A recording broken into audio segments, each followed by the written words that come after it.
허락하신 하나님의 말씀은 시편 15편 1절로 5절까지 말씀입니다. 여호와여, 주의 장막에 머무를 자 누구오며 주의 성산에 사는 자 누구오니이까?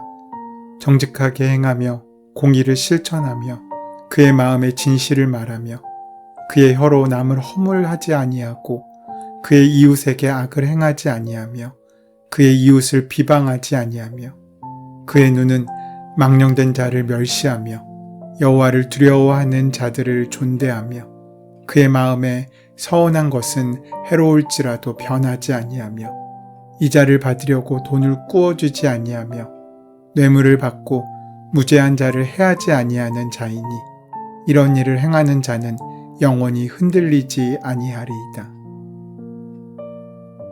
오늘 본문 시편 15편의 말씀은 성도들이 예배를 위해 성전에 들어갈 때 부르는 노래입니다. 1절을 보면 성도들이 여호와여, 주의 장막에 머무는 자 누구오며 주의 성산에 사는 자 누구오니까 라고 노래하면 제사장이 5절 말씀처럼 이런 일을 행하는 자는 영원히 흔들리지 아니하리이다 라고 축복하였습니다. 그런 의미에서 오늘 본문은 예배자의 노래라고 할 수 있습니다. 주의 장막에 머무르는 사람, 주의 성산에 사는 사람은 곧 예배의 삶을 사는 사람이기 때문입니다. 오늘 본문 속에서 예배자는 어떤 성품을 가져야 하며 그것은 어떤 예배를 드려야 하는가로 이어져 나타나고 있습니다. 오늘 본문의 1절의 말씀은 예루살렘 성전에 들어가 하나님께 제사할 수 있는 사람의 자격에 대한 말씀입니다. 당시 예루살렘 성전 앞에는 출입을 통제하는 문이 있었습니다. 성전에서 제사를 드리고자 하는 사람들은 통상 제사장들인 성전 문지기의 허락을 받아야 했습니다. 신명기 23장에는 성전에 들어갈 수 없는 사람들의 조건들이 나와 있습니다. 그러나 이 말씀은 단순히 성전에 들어가 제사에 참석할 자격을 말하는 것이 아닙니다. 하나님 앞으로 나아갈 수 있는 자격을 말하는 것입니다. 어떤 사람이 진정 하나님 나라의 백성인가에 대해 말하고 있는 것입니다. 하나님의 백성이 주님 앞에 나아오는 것이 중요하기 때문입니다. 어둠은 빛을 만나면 사라지듯 하늘아버지께 나아오는 사람은 이 땅의 어둠이 아닌 천국의 밝은 빛 가운데서 살 수 있게 되기 때문입니다. 우리의 삶에는 그늘이 많습니다. 고통도 많고 모순도 많습니다. 매일매일 살아가면서 억울하고 힘들고 두렵고 고통스러운 일을 만날 때가 많습니다. 왜 인생이 이렇게 힘들고 복잡하고 고통스러운 것입니까? 왜 그렇게 어두운 것입니까? 그런데 이 모든 혼란과 탄식은 진정한 진리 하나를 알고 나면 다 사라져버리게 됩니다. 어둠이 빛을 만나면 그 문제가 없어지듯이 우리의 삶은 하나님 앞에 나아가 하나님의 진리를 만날 때 온전히 해결될 수 있습니다. 우리가 붙잡아야 할 그 하나의 진리는 하나님의 나라가 있다는 것입니다. 우리가 진리를 붙잡고 살고 있는지 그렇지 않은지는 우리가 문제를 만났을 때 어떤 반응을 하는지를 보면 알 수 있습니다. 그 문제 때문에 믿음이 흔들린다면 우리는 진리를 알고 진리를 붙잡은 것이 아닙니다. 하지만 문제 가운데 이길 힘을 믿음 가운데 만날 수 있다면 우리는 진리를 붙잡고 사는 삶을 살고 있는 것입니다. 그것이 하나님의 성전에 나아가 예배하는 사람이 누리는 축복입니다. 우리는 하나님의 나라를 바라보는 눈이 열려야 합니다. 그러면 모든 것이 달라집니다. 세상의 것을 그냥 포기하는 것은 어렵습니다. 어려운 결단입니다. 하지만 그것을 포기하고 얻어지는 하나님 나라를 바라보는 사람은 결코 그 포기함이 어렵지 않을 것입니다. 우리의 문제는 참되고 진리이며 가치 있는 위대한 하나님의 나라는 보지도 못한 채 우리의 눈에 좋아 보이고 가치 있어 보이는 세상의 것을 포기하여야 하기 때문입니다. 하나님께 진정한 예배를 드리는 사람은 정직하고 공의로우며 진실한 사람입니다. 오늘 본문 2절은 정직하게 행하며 공의를 실천하며 그 마음에 진리를 말하며 라고 말하고 있습니다. 정직과 공의와 진실은 하나님의 성품입니다. 그렇기에 정직과 공의와 진실은 주의 장막에 머무르면 주의 성산에 사는 사람들의 내면적인 성품이 됩니다. 이러한 사람들은 예수님의 말씀처럼 마음이 청결한 사람입니다.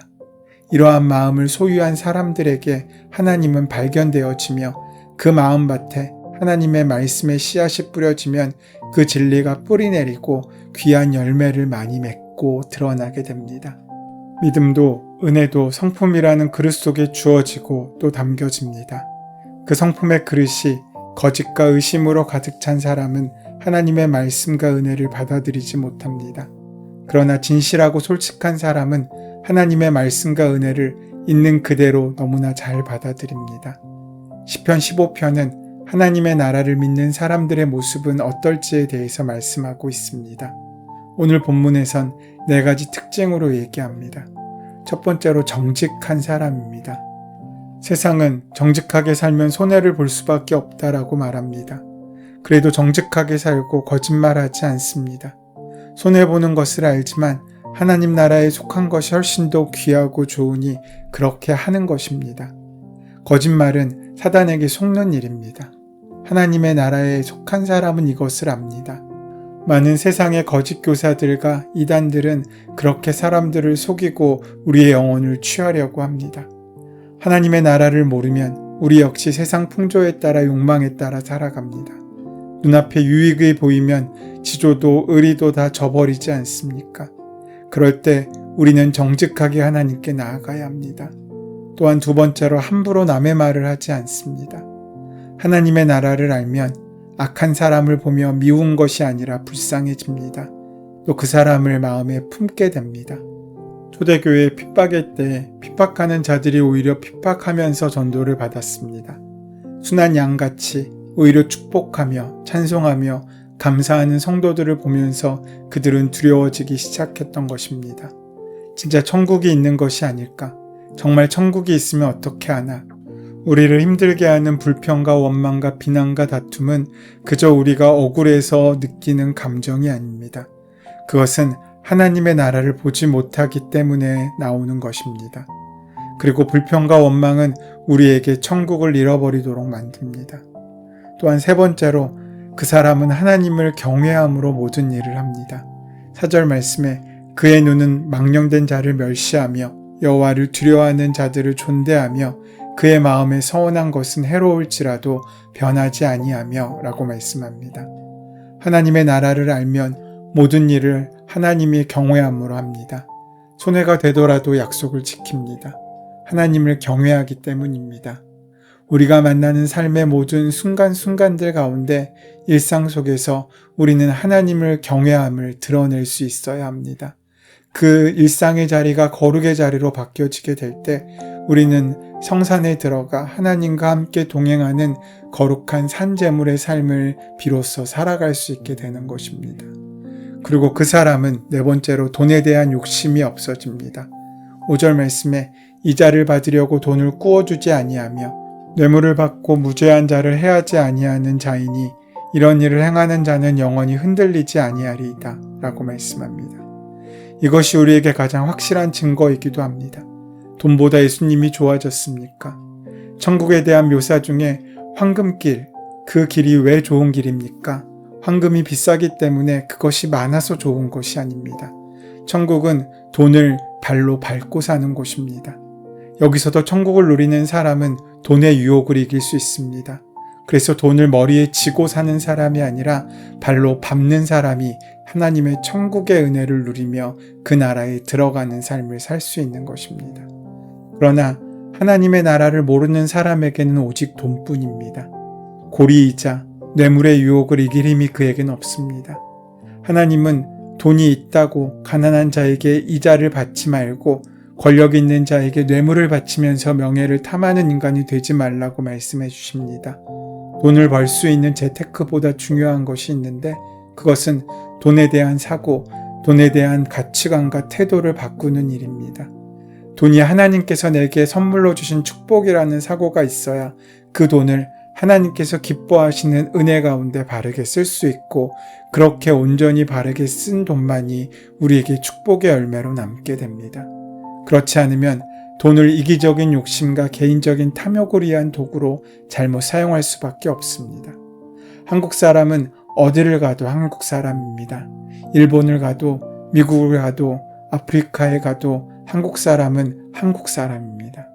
하나님 나라의 백성은 이 땅에 살아도 하나님 나라의 백성입니다. 이 세상에서 살 때는 세상 사람처럼 살다가 죽을 때 하나님 나라의 백성으로 변화되는 것이 아닙니다. 우리는 죽을 때 거듭나는 것이 아닙니다. 예수님을 믿을 때 거듭나는 것입니다. 하나님의 나라는 죽어서 가는 곳이 아니라 믿어서 사는 곳입니다. 예수를 믿었으면 여기서부터 하나님 나라의 백성의 삶을 살 수 있게 되는 것입니다. 여기서 사는 대로 우리는 하나님의 나라에서 사는 것입니다. 그래서 우리의 삶의 태도가 중요합니다. 오늘 본문 3절에서 5절은 예배자의 내면의 성품이 외면으로 어떻게 드러나야 하는지에 대해서 말씀해 주고 있는 것입니다. 성경은 신자의 내면 생활과 하나님에 대한 영적 자세를 중요하게 여기면서도 동시에 항상 이웃에 대한 바른 책임과 자세를 강조합니다. 왜냐하면 하나님의 나라는 홀로 있는 곳이 아니라 함께 있는 공동체이기 때문입니다.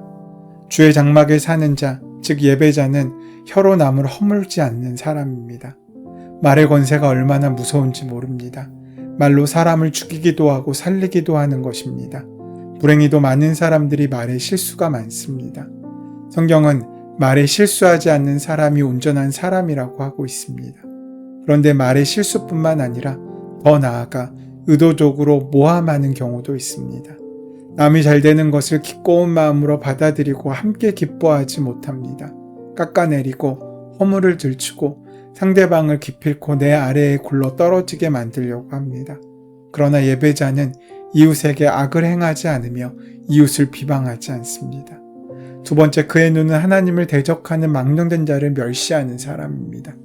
하나님 없는 가치관이 아무리 화려하고 성공을 보장한다고 할지라도 정신을 잃고 바라보지 않습니다. 그 가치관에 영향을 받지 않습니다. 그리고 그는 하나님을 높이는 자를 존대합니다. 세상은 권력을 가진 사람을 우러러보며 재산을 가진 사람 앞에 쩔쩔매지만 하나님의 사람은 하나님을 높이는 사람을 가장 존경합니다. 세 번째로, 한 번 약속한 것은 내게 해가 되더라도 반드시 지키며 돈놀이를 하지 않습니다. 그리고 하나님께 예배한 사람은 뇌물을 받고 불공평한 재판을 하지 않습니다. 즉, 주의 장막에 머물며 예배하는 사람의 행동은 말로나 눈으로 이웃을 멸시하며 해를 끼치지 않고 돈의 지배를 받지 않는 사람입니다. 이렇듯 본문이 말하는 하나님의 성단에 사는 사람, 즉 예배자의 참된 성품은 이웃과의 생활 속에서 드러나는 것으로 특정지어집니다. 바울 사도는 로마서 12장 1절에서 영적 예배에 대해서 말씀하였는데, 그러므로 형제들아, 내가 하나님의 모든 자비하심으로 너희를 권하노니 너희 몸을 하나님이 기뻐하시는 거룩한 산 제물로 드리라. 이는 너희가 드릴 영적 예배니라 라고 권면하고 있습니다. 몸으로 드리는 예배, 삶으로 드리는 예배가 곧 성도들의 영적 예배라는 것입니다. 또한 예수님은 성도를 세상의 빛이라고 했지 교회의 빛이라고 하지 않으셨습니다. 예배 때 예물을 드리는 것은 대단히 영적으로 귀한 일입니다. 그러나 예수님은 형제들에게 원망 들을 만한 일이 있으면 그 예물을 드리는 것을 멈추고 먼저 형제와 화목한 후에 예물을 드리라고 권면하십니다. 그러므로 믿음은 교회 안에서 드러나는 것이 아니라 삶을 통하여 이웃과의 관계 속에서 드러나야 합니다. 하나님을 사랑하는 것은 이웃을 사랑하는 것으로 나타나기 때문입니다. 주일은 모든 하나님의 백성들이 예수 그리스도의 십자가 공로로 말미암아 담대히 지성소로 나가는 거룩한 날입니다. 그날의 영적 의미를 우리가 소중히 기억하며 회복해야 할 사명과 책무가 예배자로 서는 우리에게 필요한 것입니다. 예배를 회복하기를 소망하며 겸손하게 주님 앞에 나아갈 수 있는 예배가 우리에게 준비되어야 할 것입니다. 사랑하는 여러분은 그동안 어떤 삶을 살아왔습니까? 이 대답은 예수님을 바로 믿고 살았느냐 하는 것을 점검케 해주는 것입니다. 우리는 예수님을 믿었습니다.